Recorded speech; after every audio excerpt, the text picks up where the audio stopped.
नमस्कार दोस्तों, स्वागत है आपका एक बार फिर से मेरे यूट्यूब चैनल पर। दोस्तों, आज के इस वीडियो में हम पॉलिटी के 20 महत्वपूर्ण प्रश्न देखने वाले हैं। और दोस्तों, ये जो सारे क्वेश्चंस हैं काफ़ी इंपॉर्टेंट्स हैं, किसी न किसी परीक्षा में आए हुए हैं। तो चलिए दोस्तों, शुरू करते हैं हमारे आज के पहले प्रश्न से। संविधान के प्रथम अनुच्छेद के अनुसार भारत है। तो दोस्तों, भारत क्या है? तो दोस्तों, हमारा जो आर्टिकल फर्स्ट है, इसमें ये कहा गया है कि इंडिया यानी कि भारत बजाय राज्यों के समूह के राज्यों का संघ होगा। दोस्तों, क्या होगा? राज्यों का संघ होगा। और यही आर्टिकल फर्स्ट में हमें यह भी बताया गया है कि भारत के राज्य क्षेत्र में कौन कौन से क्षेत्र शामिल होंगे। तो दोस्तों, इसमें शामिल होंगे राज्य, ठीक है, यूटी केंद्र शासित प्रदेश और अर्जित क्षेत्र। ठीक है, ये तीन प्रकार के राज्य होंगे भारत में। ठीक है, तो दोस्तों क्या कहा गया है? राज्यों का संघ कहा गया है। ऑप्शन डी हमारा सही आंसर हो जाएगा। दोस्तों, ये भारतीय संविधान का भाग फर्स्ट का आर्टिकल फर्स्ट है। इसी संविधान के भाग एक के अनुच्छेद 2 में यह कहा गया है कि भारत में नए राज्यों की एंट्री और उनकी स्थापना से संबंधित है। ठीक है, और इसी के आर्टिकल 3 में जो नए राज्यों का निर्माण है, उनका नाम परिवर्तन करना है या उनकी सीमा परिवर्तन करना है, यह अनुच्छेद 3 में है। ठीक है, तो चलिए दोस्तों देखते हैं अगला प्रश्न। भारत की देशी रियासतों के विलय में किन दो व्यक्तियों ने महत्वपूर्ण भूमिका निभाई थी? तो दोस्तों, भारत की जो देशी रियासतें थी, उनके विलय में महत्वपूर्ण भूमिका निभाने वाले दो फेमस शख्स हैं, सरदार पटेल और वीपी मेनन। दोस्तों, ये सबसे महत्वपूर्ण सदस्य हैं। सरदार पटेल दोस्तों गृह मंत्री थे, ठीक है, और जो वीपी मेनन थे दोस्तों, ये थे भारत सरकार के सचिव, ठीक है, सिविल सेवक थे। और दोस्तों, आजाद भारत में जो रियासतें थी उसमें वो थी 565 रियासतें थी। इनको लगभग एक किया है सरदार पटेल ने। और दोस्तों, इसमें भी सबसे बड़ी रियासत यदि आपसे पूछता है तो वो थी जोधपुर।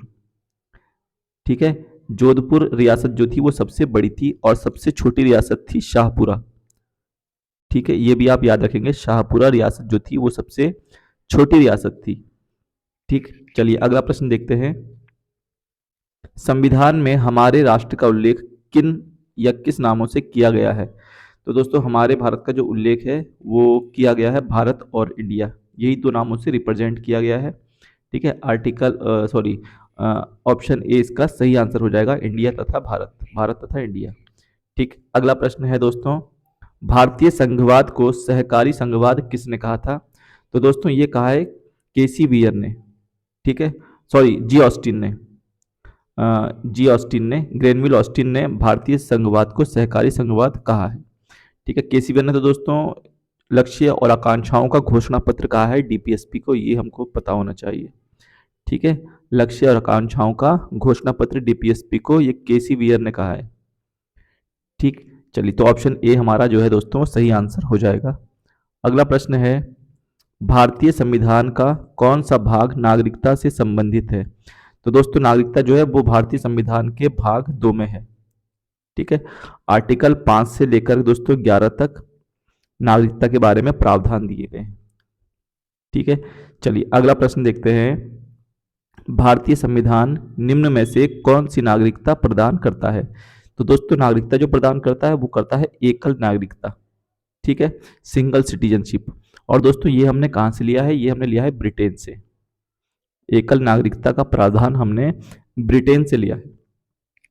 ठीक है, तो ऑप्शन बी हमारा सही आंसर हो जाएगा। अगला प्रश्न देखते हैं, भारतीय संविधान नागरिकता प्रदान करता है, तो दोस्तों कौन सी नागरिकता प्रदान करता है? जन्म के आधार पर, निवास के आधार पर, देशीकरण के आधार पर या उपयुक्त सभी के आधार पर? तो ऑप्शन डी हमारा हो जाएगा उपयुक्त सभी के आधार पर।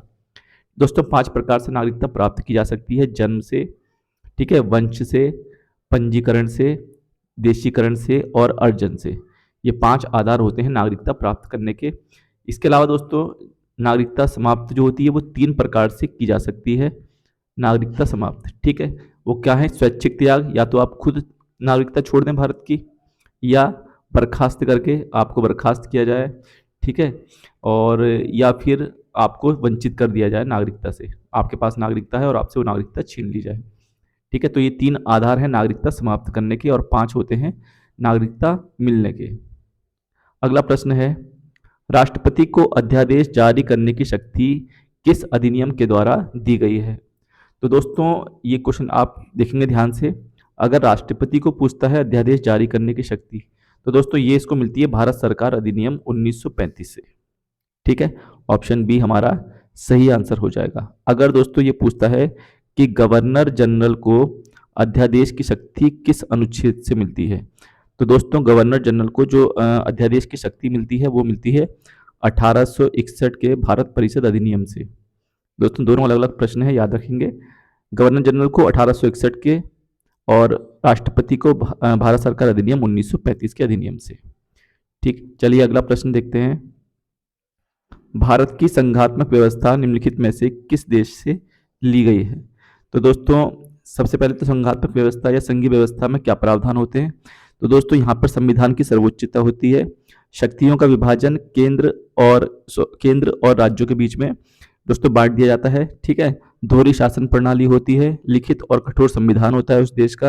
ये इसके दोस्तों कुछ विशेषताएं होती हैं संघात्मक व्यवस्था की। अब दोस्तों भारत ने ये कहाँ से लिया है? तो ये हमने लिया है कनाडा से। संघीय विशेषताएं हमने कनाडा से ली। ठीक है, चलिए अगला प्रश्न देखते हैं। भारतीय संविधान में निहित मौलिक अधिकारों की अवधारणा किस देश के संविधान से ग्रहण की गई है? तो दोस्तों मौलिक अधिकार जो हैं वो हमने कहाँ से लिए हैं? अमेरिका से। ठीक है, कहाँ से लिए हैं? अमेरिका से लिए गए। फ्रांस से दोस्तों हमने क्या लिया है? यहाँ से हमने गणतंत्रात्मक शासन व्यवस्था ली। गणतंत्रात्मक शासन व्यवस्था हमने फ्रांस से ली है। इसके अलावा दोस्तों ब्रिटेन से हमने एकल नागरिकता ली है, विधि निर्माण की प्रक्रिया ली है और संसदीय शासन प्रणाली, ये तीनों हमने ब्रिटेन से लिए हैं। मौलिक अधिकार अमेरिका से लिए हैं। साथ ही साथ दोस्तों हमने राष्ट्रपति और उपराष्ट्रपति का पद भी यहीं से लिया है। उन पर महाभियोग लगाने की जो प्रक्रिया है वो भी हमने अमेरिका से ली है। ठीक है, और रूस से दोस्तों हमने क्या लिया है? तो रूस से हमने मौलिक कर्तव्य लिए हैं, फंडामेंटल ड्यूटीज। ठीक है, ये हमने रूस से लिए। अगला प्रश्न है, डॉक्टर भीमराव अंबेडकर का संविधान सभा में निर्वाचन कहाँ से हुआ था? तो दोस्तों इनका जो निर्वाचन हुआ था वो हुआ था पश्चिम बंगाल से। पहले ये बंबई से होना था, लेकिन ये फिर बाद में पश्चिम बंगाल से किया गया। ठीक है, ऑप्शन ए इसका सही आंसर हो जाएगा। ठीक है, अब दोस्तों संविधान सभा का विचार सबसे पहले किसके दिमाग में आया था? तो दोस्तों ये एम.एन. रॉय के दिमाग में आया था। ठीक है, संविधान सभा का।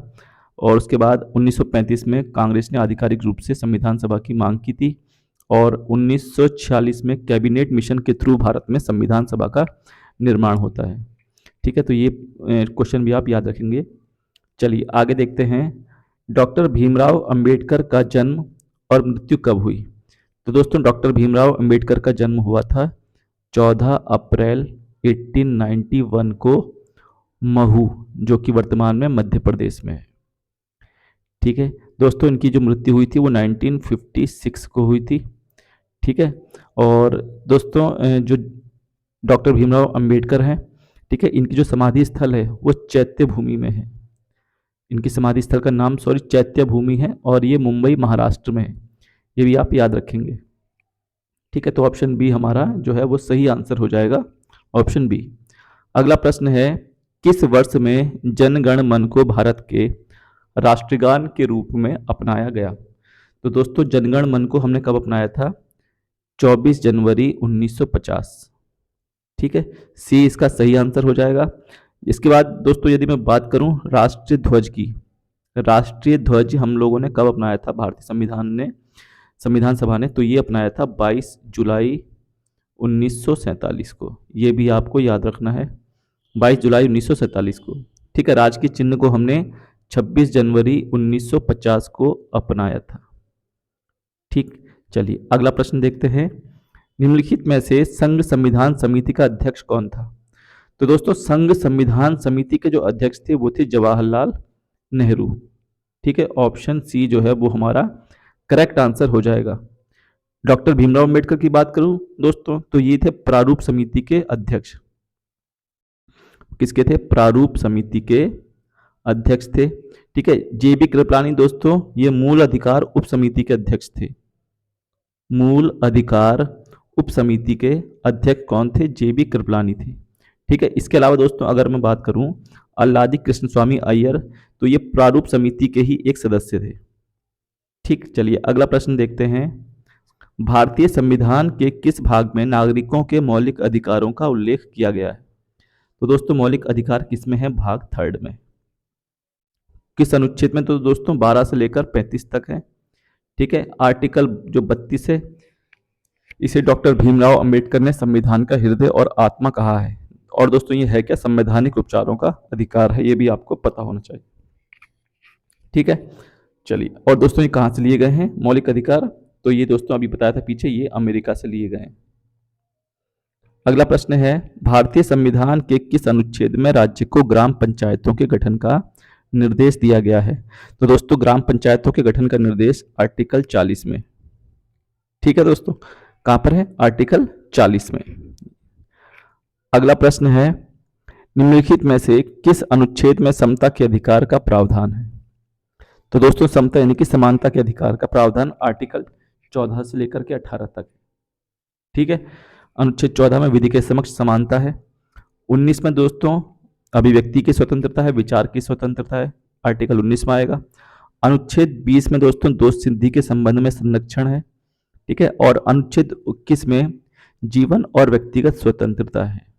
जीवन व व्यक्तिगत स्वतंत्रता है, ये किस में है? आर्टिकल 21 में है, ये भी आपको याद रखना है।